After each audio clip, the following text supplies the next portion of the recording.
Hi, this is Sean, and the tutorial you're about to see is on conditionals. There are four types of conditionals. There's a zero, the first, the second, and the third conditionals. So even though we think of them as three, actually there are four types. There is a handout that's possible for you to look at. Conditionals, Key to Exploring Options in English, which is available on the Moodle. Also, you can look at the Gold Advanced Coursebook. All right, for an overview of the conditionals, let's start off with an example. I think when I study, I get good grades. There's a good correlation there, I think. Let's look at some other correlations. So this is the zero conditional. If Jim goes on holiday with his friends, they often travel by car. If Jim goes to a party with his buddies, they sometimes get drunk or maybe awesome. If Jim's pal has a party, he always buys an unusual present for him. And if Jim's mate gets up in the middle of the night, he usually takes something from the fridge. So let's see some other ones. So I mentioned a moment ago, I think when I study, I get good grades. Or I could simply say, if I study, I pass my exams. But let's look at this young lady here who's got some maybe misguided ideas. Before her exam, far in advance, she says, if I study, I will pass. She sounds like an optimist. Okay, she's sitting down to her desk and she's probably going to study. But later she gets a little bit lazy and she goes off to the park and she's not studying and she's imagining her studying. So she says, if I studied, I would pass. So she's imagining something that she's not doing. After the exam, it's already passed. She can't change it. She says, arg! If I had studied, I would have passed. If I had studied, I would have passed. So let's look at the four different types now, one by one. The zero conditional is for general rules and principles, and you can often interchange if and when. So if you heat water, it boils. Water boils if you heat water. Okay. First conditional then is for future possibilities and more specific rules. For example, if it rains at the weekend, the game will be canceled. If you teach them English, they may decide to study abroad. This is almost like a rule or something that's going to happen, a rule of thumb, we often say. Little mistake here. They could be successful if they elaborate a business plan. So there's this possibility in the future of being successful, but they need to create a plan. Okay. These are viable possibilities. They're ones that could happen as they are set in a future context. The second conditional then is for imagined possibilities.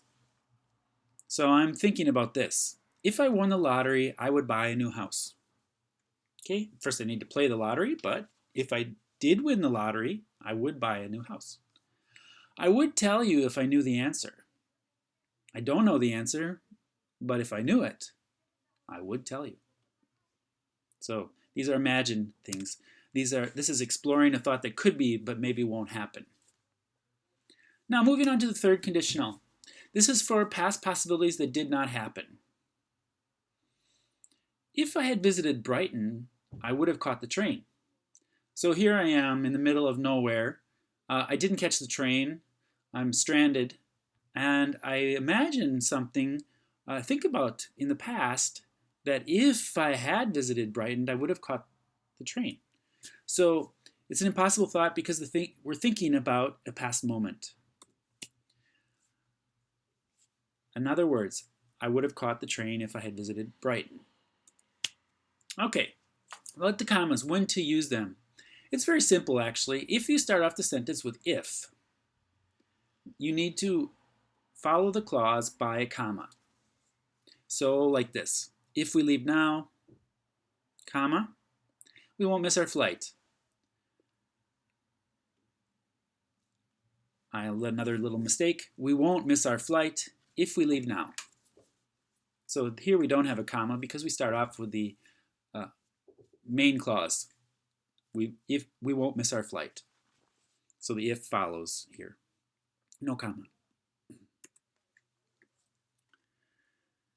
Okay, here's another example. Operations would have been so successful if they had implemented those procedures. No comma. If they had implemented those procedures, operations would have been so successful.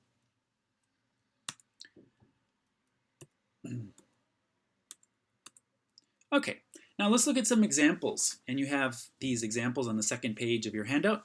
If you go to the cinema, you can often buy some really good candy to eat. That's a zero conditional. If you go to the cinema, you lead a more social life than if you stay at home. This is in the present tense again, so it's also the zero conditional. There's a 100% correlation. If you go to the cinema, you'll go broke unless you have a special discount. This is an imagined sort of thing. This is the first conditional. If you go to the cinema, Hollywood will appreciate it because ticket sales have been drastically reduced in the last years. Again, this is speculating or imagining Hollywood's reaction. They will appreciate it. First conditional. If you go to the cinema, Hollywood experiences a slight boost in the local economy. This is a 100% correlation. It's the zero conditional again. The next one. Forgot our timings.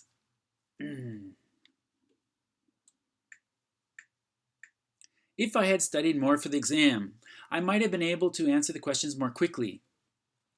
Exploring a past situation, I can't change it, and that's what would have been the truth, probably. I likely would have worked to my full potential if I had studied more for the exam. I could certainly have got an A if I had studied more for the exam. These are the third conditional. Now you can mix them, so I just want you to know that, and we'll look at that more in the next flip tutorial. You could say something like this: if I had studied more for the exam, I wouldn't be in this predicament now. Now this is a present predicament related to a past event, so we mix the conditionals. If I had studied more for the exam, I could relax a bit the rest of the semester. So this is actually looking in the future, so it's mixing it. The third example is in the first conditional. If it snows tomorrow, I probably will go skiing. If it snows tomorrow, I might be able to stay home from work. Okay, it's a future idea. If it snows tomorrow, I'll be overjoyed to see the snowflakes fall. If it snows tomorrow, there'll be a lot of car accidents. Okay, these are all first conditionals. They're all exploring a possible event that's more in the future. If I bought that car. Now, this is looking at my present moment, and I'm thinking about sort of options, hypothetical things. If I bought that car, I'd be paying it off for years. If I bought that car, I'd surely miss my old one. Okay, notice in these two here, this means I would. Yes, so it's a conditional aspect. If I bought that car, nobody would recognize me driving it down the road. And if I bought that car, it would imply going to the car wash far more often. Okay, so exploring a hypothetical thing in this present moment. All right, to continue on then, I suggest that you continue with these exercises, and for further practice, you can go to page 69 of your course book and get some more practice. Now, it's very important to do this beforehand because what we want to do in class is actually use these phrases, these situations, and these mindsets. So it's a very formulaic sort of construction, so you do need to get practice in it. So have fun.